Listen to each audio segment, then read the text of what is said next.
Happy Pride Month, everybody.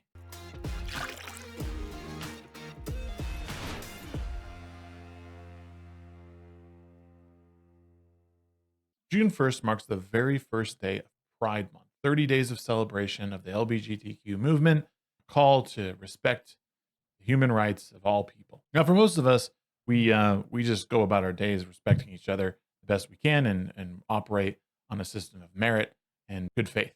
And really, before we even get into it, I really want to make it crystal clear that I do not care how people live their lives. I am simply making a commentary on some things that have been said by some very important people and maybe draw some questions for you to answer later on. So stick around for the whole video.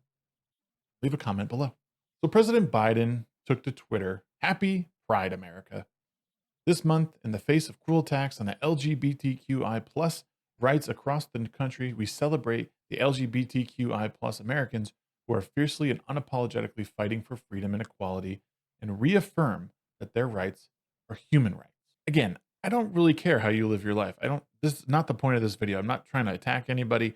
I want to draw questions on what is being said here and also point out a couple of things that people have said on the internet. President Biden here is telling us that there are attacks that are happening on the LGBTQ, on their rights. I think what's being drawn here is people's dissenting opinions on perhaps the LGBTQ lifestyle and how it relates to their own faith. Now, the good thing about the United States is that we do have freedom of religion. We can practice whatever religion we want. We cannot be persecuted for it. And it seems that the Christian right has been very outspoken on what they believe to be the best way to live their lives, which again, that's totally up to them. That's how they want to live their lives. That's how they want to live their life.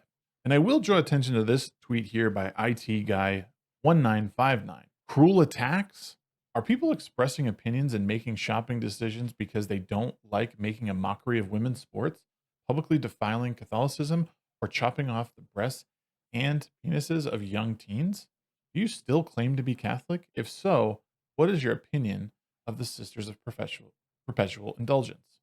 And if this is the reason that we need to look at the LGBTQ's rights as human rights, I think we've sort of lost our way. Because where I sit, when I look back at a tweet like this one, I think this is exactly the things that I'm doing when I ask a question of my liberal friends.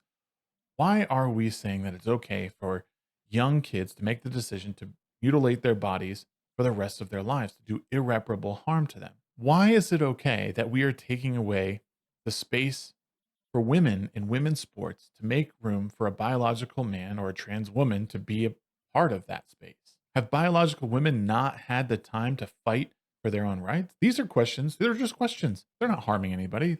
I'm trying to understand people's point of view and then, in turn, give my counterpoint of view. And as someone I follow on Twitter, Dread Pirate Ashalot, the tweet goes as follows. My new manifesto. F the LGBT movement. I want nothing to do with it. It does not represent me. I'm trans. I don't care what pronouns you use for me. I don't care if you believe me. Who I am is not contingent upon being validated. I am not a victim. I'm not oppressed. I do not need support. I do not need an ally. The following tweet, she goes on to say, F the month of June. Again, agree or disagree with the lifestyle of a trans person or the lifestyle of an LGBTQ person. But when they get up on a platform like Twitter, and this person has roughly 9,500 followers, when I see questions like this, when I see tweets like this, I have to wonder, why aren't we taking this into consideration? Why is someone like President Biden standing up and trying to make it seem as if an entire country or a majority of the country is against people just living or against giving them human rights? We're not. We're just asking questions. And the people who are part of this community are asking these questions. And this is but one example of things that we're seeing of LGBTQ members standing up and saying, I don't identify with this group of people anymore because they've lost the narrative. They've lost their way. Let me know in the comments below.